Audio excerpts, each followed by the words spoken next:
आपको पता है कि भारत के एक महत्वपूर्ण राज्य में 5वीं पास मुख्यमंत्री रहा है।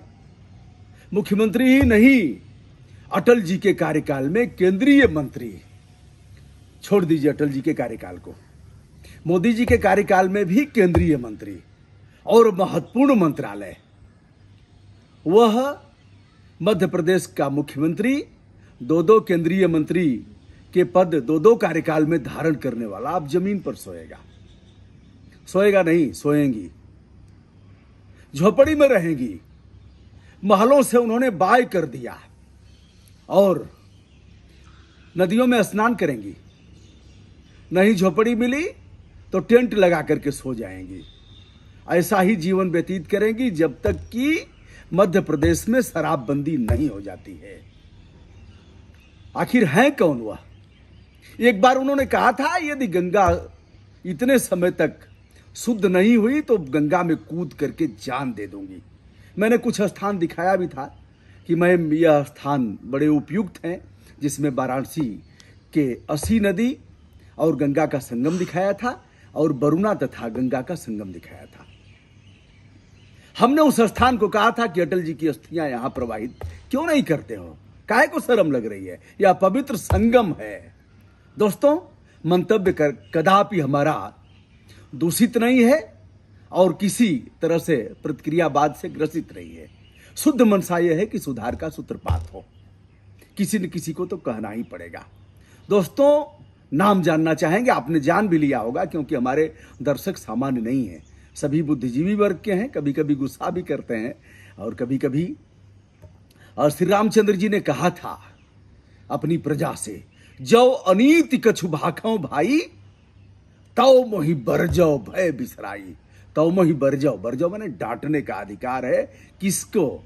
हमारे राज्य के सम्मानित लोगों को हमें डांटेंगे। जो अनीति, नीति के विरुद्ध, विधि विरुद्ध, मर्यादा के प्रतिकूल, लोक भावनाओं का कदर अगर मैं नहीं करता हूं, उसके विपरीत जाता हूं, तो डांटने का अधिकार है। आइए विषय पर आता हूं। तो हमने दिखाया था, नाम है उनका 5वीं पास है, मात्र 5वीं पास, लेकिन कई बार सांसद रह चुकी हैं। मध्य प्रदेश, छत्तीसगढ़, उत्तर प्रदेश, राजस्थान की राजनीति में खास दखल करने वाली लोध बिरादरी, लोध राजपूत से संबंध रखने वाली उमा भारती 7 नवंबर से अपना घर छोड़ देंगी और निकल जाएंगी जनजागरण करने और मध्य प्रदेश सरकार पर दबाव बनाने, केंद्रीय सरकार को अदब में लेने कि मध्य प्रदेश में शराबबंदी हो। मध्य प्रदेश में ही क्यों उमा भारती जी, यह उत्तर प्रदेश में भी होना चाहिए। योगी जी से काफी अच्छे संबंध है और उमा भारती जी से मैं मिला भी हूं। एक समय था जब इनको और गोविंदाचार्य जी को जोड़ करके इनके प्रेम प्रसंग पर काफी कुछ होता था। गोविंदाचार्य जी इस समय गंगा को बचाने की यात्रा निकाल रहे हैं और ठीक उसी समय 2 दिन 3 दिन का अंतराल है, उमा भारती जी घर से निकल रही हैं शराबबंदी के लिए।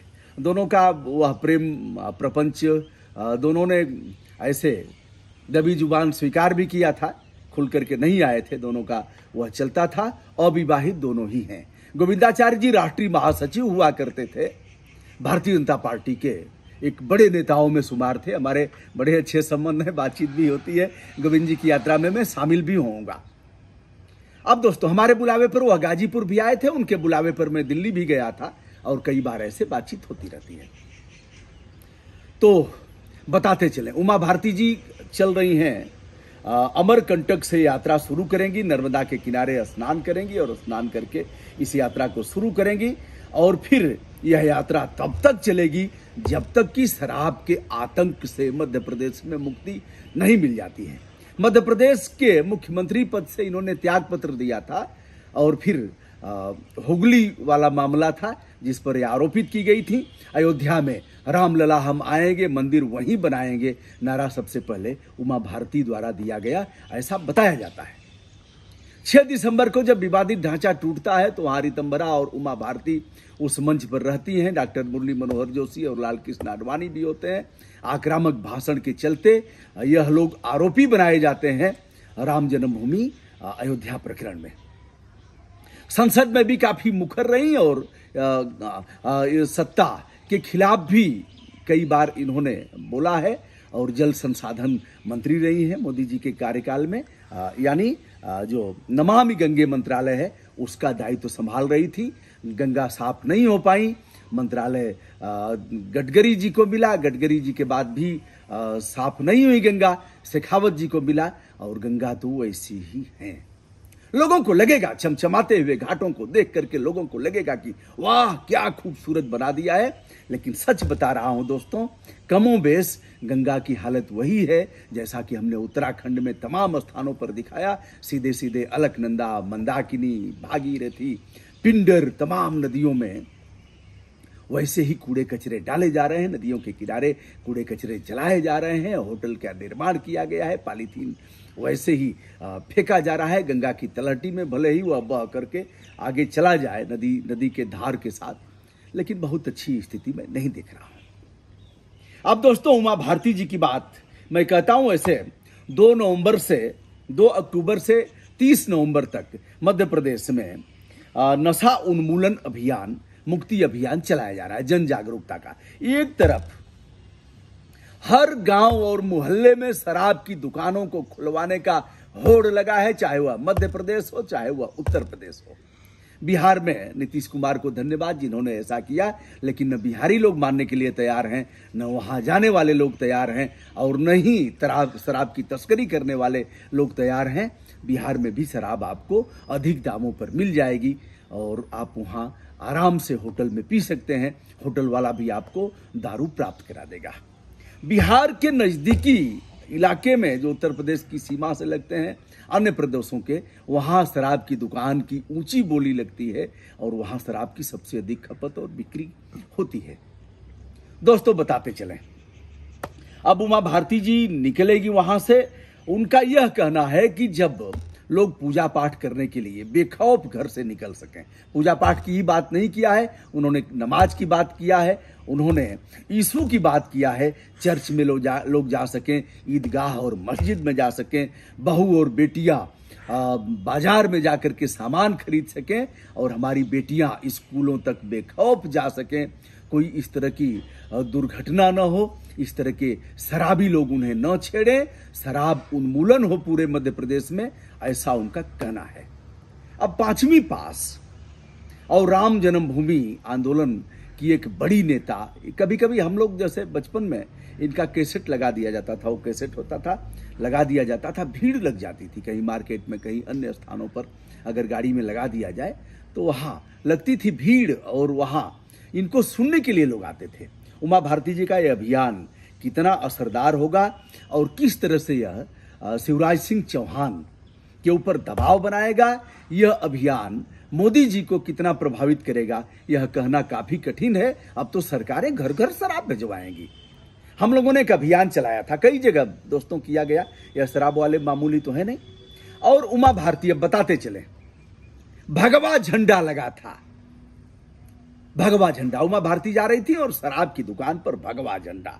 भगवा झंडा से आप परिचित हैं, भगवा झंडा परम पवित्र भगवा झंडा कहा जाता है और उसे लगा करके ध्वज प्रणाम किया जाता है, 1 2 3 करते हैं ऐसे करके, और उसका एक वह है प्रार्थना है, नमस्ते सदा वत्सले मातृभूमे त्वया हिंदू भूमे सुखम वर्धितो हम महामंगले पुण्य भूमे तदर्थे, ऐसे करके एक बड़ा है। तो भगवा ध्वज को लगाते हैं, लगाने का भी नियम है, उसे उतारने का भी नियम है, उसके प्रणाम करने का भी नियम है। तो भगवा ध्वज लगा था, यद्यपि राष्ट्रीय ध्वज से बड़ा कोई ध्वज है नहीं। कोई भी धार्मिक प्रतिष्ठान का ध्वज हो, चाहे किसी भी प्रकार का कोई झंडा हो, लेकिन सबसे अगर बड़ा महत्व दिया गया है तो हमारे तिरंगे को दिया गया है।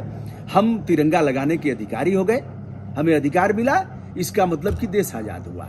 जब गुलाम था तो हम तिरंगा नहीं लगा सकते थे, यही अंतर है गुलामी और आजादी में।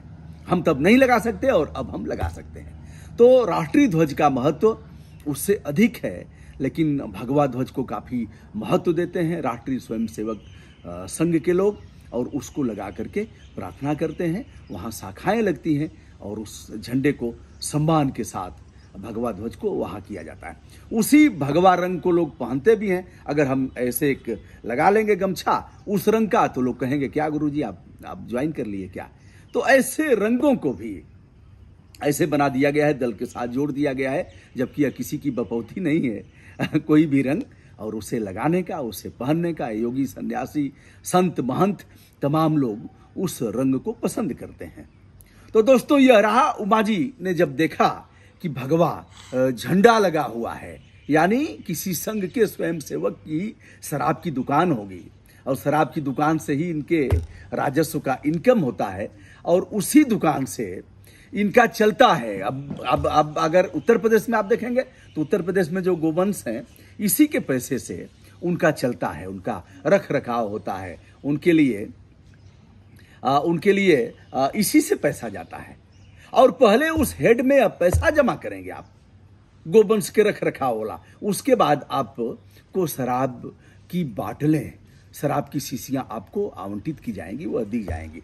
तो यह रहा दोस्तों, यानी जो गोवंश को मरते हुए आप देख रहे हैं ना, दारू पिलाओ गाय बचाओ, दारू पिलाओ किडनी खराब करो, दारू पिलाओ परिवार को बर्बाद करो, दारू पिलाओ समाज का सत्यानाश करो, दारू पिलाओ बलात्कार, व्यभिचार, यौन उत्पीड़न और इस प्रकार की आपराधिक घटनाओं को जन्म दो। दारू में इनका प्राण बसता है, चाहे योगी हो, चाहे शिवराज सिंह चौहान हो, चाहे अन्य प्रदेशों के, चाहे ममता दीदी हो और चाहे जो केंद्र शासित जो चाहे केजरी भाई हो या फिर जो कांग्रेस के मुख्यमंत्री हो, कांग्रेस वाले राज्य हो, वह हो, सब तो यही कर रहे हैं और सब लोग कल्याणकारी काम कर रहे हैं। तो दोस्तों आज के दिन इतना ही। उमा भारती जी निकल रही है, मैं भी कभी कवर करने का प्रयास करूंगा।